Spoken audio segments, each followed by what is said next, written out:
नमस्कार, मैं वेद प्रकाश टीवी पत्रकार आज आप लोगों के बीच फिरकी स्कैम को लेकर, जैसा मैंने पहले भी बच्चों से वादा किया था, तब तक मेरी ये जंग जारी रहेगी जब तक हमारे बच्चों को न्याय नहीं मिल जाता।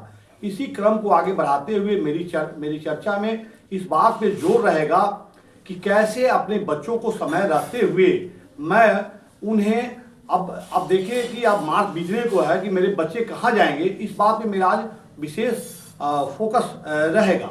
जैसा कि मैं बताऊं कि तमाम 200 से अधिक शिकायतें दर्ज की गई हैं। तमाम जद्दोजहद के बीच खबर यह है कि आर्थिक अपराध इकाई ने इसे संज्ञान में लिया है। तो मेरा ये कहना है कि आर्थिक अपराध इकाई के संज्ञान में आने के बाद हम सबों को पता है व्यवहारिक तौर पे जो अदालतें हैं उनके जो आपने देखे होंगे जो उनके तरीके हैं उसमें कितना वक्त लगता है। तो हमें आर्थिक अपराध इकाई में इन चीज़ों को संज्ञान में आने पर खुशी है, लेकिन इससे हमारे बच्चों को क्या मिलेगा? मेरा कहने का तात्पर्य ये है कि आप देखे होंगे कि इस स्कैम में जितने हमारे जो बच्चे हैं उसमें देखा जाए तो ज़्यादातर निम्न मध्यम वर्ग परिवार से आने वाले 70% से अधिक वो बच्चे हैं। तो मेरा ये कहने का मतलब है कि वो जो हमारे निम्न लोअर मिडिल क्लास के बच्चे हैं उनका आखिर उनके लिए पैसे बहुत मायने रखते हैं।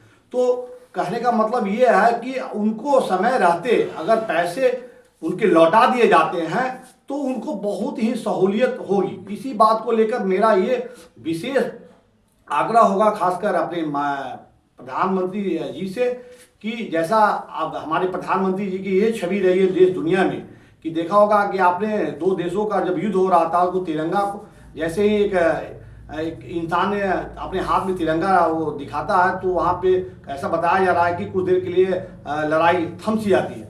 तो जब हमारे प्रधानमंत्री का ये ऐसा व्यक्तित्व है पूरे देश दुनिया में और अपने ही देश में इस धरती पर अपने ही देश के नौनिहालों का इस तरह से एक डीके गोयल साहब का जो अपना एक चक्रव्यूह है उसमें कैसा इस तरह से फांस लिया गया है, न निगलते बनती है न उगलते बन रही है। हमारे तमाम जो अभिभावक हैं उनकी मनोदशा मानसिकता को आप समझ सकते हैं कि किस दौर से वो खासकर लोअर मिडिल क्लास जो है उनके बच्चे जिनके लिए पैसे बहुत ही मायने रखते हैं। तो मेरा ये सवाल है कि डीके गोयल साहब अगर आप मन से अगर साफ हैं तो आप ये तमाम बच्चों के पैसे लौटाने में आपको क्या परेशानी है, जबकि वो पैसे आपके ही खातों में गए हैं। तो जो पैसे आपने लिए हैं वही पैसे तो लौटाने हैं, तो उस पैसे को लौटाने में क्या परेशानी है? मैं ये कहना चाहता हूं कि अगर एक आम आदमी छोटा सा अपराध कर ले तो उस पर कानून की तमाम जो विधि सम्मत प्रक्रिया होती है उसके साथ वो अदालती कार्रवाई और समय रहते कितने कम समय में उसके साथ जो है न्याय व्यवस्था जो है न्याय करती है। और ये जो हमारे देश में ऐसे लोग डीके गोयल साहब जैसे लोग हैं जिन्होंने हजारों बच्चों का भविष्य बर्बाद करने का जो ठेका ले रखा है, अगर ऐसे लोगों पे हमारी न्यायिक व्यवस्था नकेल नहीं कसती है तो आने वाले समय में बहुत सारे ऐसे कोचिंग सेंटर जो शिक्षा माफिया हैं इनको कहीं ना कहीं इनका मनोबल बढ़ेगा। इन लोगों के लिए एक मजाक नहीं तो क्या है कि आप अपने ही देश में अपने ही आप बच्चों का भविष्य बर्बाद कर रहे हैं। उनके तमाम जो पैसे हैं आप देखिए, सबसे गंभीर बात कि डिजिटल पेमेंट के माध्यम से पैसे लिए गए हैं और वो आदमी इस देश में सुरक्षित अभी बैठा हुआ है।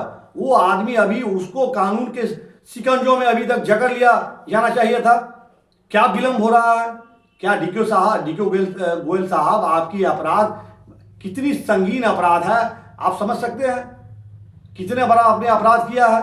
अगर आप ईमानदार होते तो फिर इतना वक्त क्यों लग रहा है? तमाम कर्मचारियों को समय पर वेतन नहीं मिलना, तो पैसे आपके पास जो पैसे थे इतने बड़ा स्रोत था। फिर भी हमको लगता है कि देश की सबसे महंगी संस्था इतने आपके भारी भरकम आपका फी है, तमाम जो आपके पाठ्यक्रम है उसके, और फिर पैसे लेकर आपने अपने खातों में आपको रखने का अधिकार किसने दिया?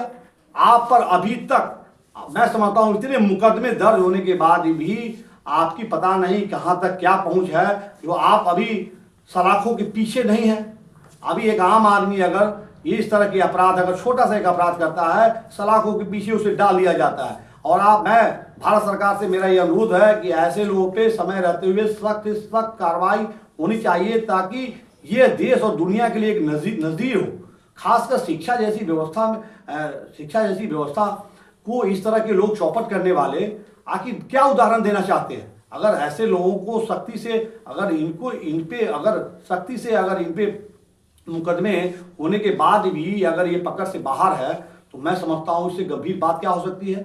मैं तमाम अपने अभिभावक गणों से मेरा एक निवेदन है कि अब कुछ लोग जैसे कि मैं अपना समय निकालकर बच्चों के लिए, जैसा मैंने वादा किया है कि ये जंग मेरी जारी रहेगी जब तक हमारे बच्चों को समय रहते हुए उनके पैसे उनके खाते में लौटा दिया जाए, ताकि मार्च महीना बीतने को है, वो कहाँ जाएंगे, अब दिल्ली जाएं, कोटा जाएं, ये तमाम इस तरह ऐसा जो भरोसा टूटा है, तो लोगों में एक डर भी है कि आखिर अब पता चला कि अब 6 महीने बाद इस तरह की हरकत देश में और देखने को मिले। बहुत सारे संस्थान हैं तो इस तरह का जो उदाहरण उन्होंने डीके गोयल साहब ने दिया है, तो लोगों को लगता है कि मुकदमे लिखे जाने से क्या होता है।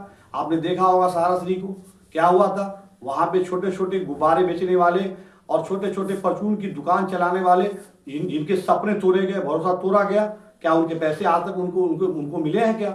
तो देश में खासकर शिक्षा को लेकर जो ये पहला उदाहरण है, अगर यहाँ एक बड़ा नजीर अगर सरकार पेश करती है डीके गोयल साहब के मामले में को लेकर, तो मैं समझता हूँ कि यह इसकी पुनरावृत्ति फिर भविष्य में न हो।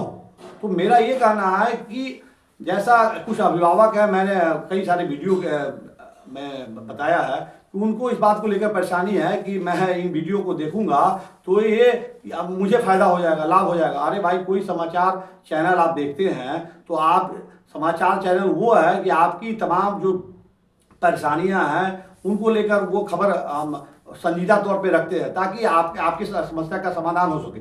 लेकिन आपको इस बात को लेकर परेशानी है कि मेरा वीडियो देखने से मुझे लाभ हो जाएगा। अरे भाई, मैं आपकी लड़ाई लड़ रहा हूँ, आप मुझसे लड़ रहे हैं।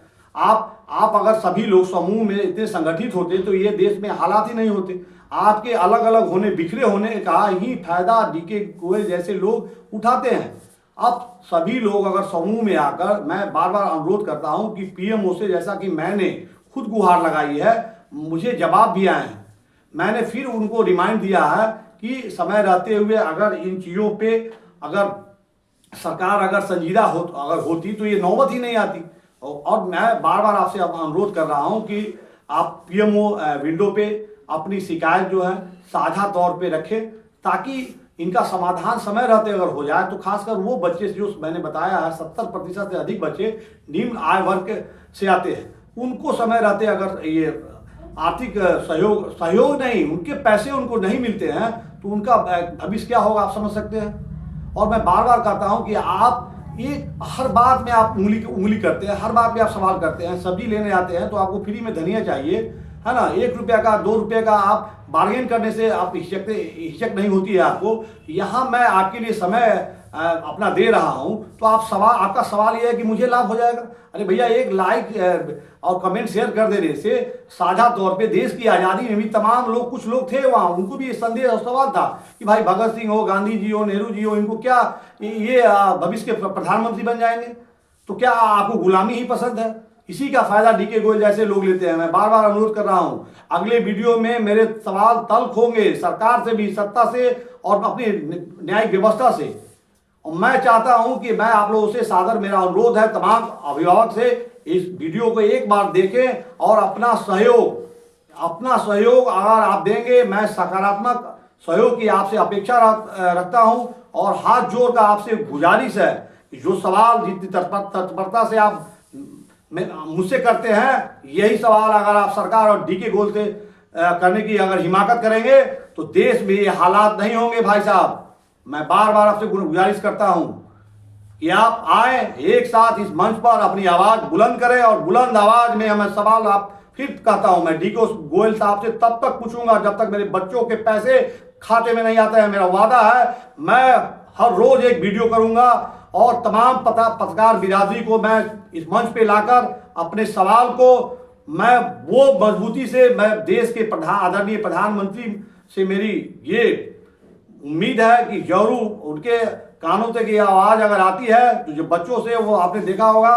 कि शिक्षा के मसले पे जब परीक्षा का समय आता है, हमारे देश के प्रधानमंत्री अपने बच्चों का मनोबल किस तरह से मन की बात करके बढ़ाते हैं। अगर उनके संज्ञान में ये बात आती है तो मैं वादा करता हूं कि जरूर हमारे बच्चों को न्याय मिलेगा।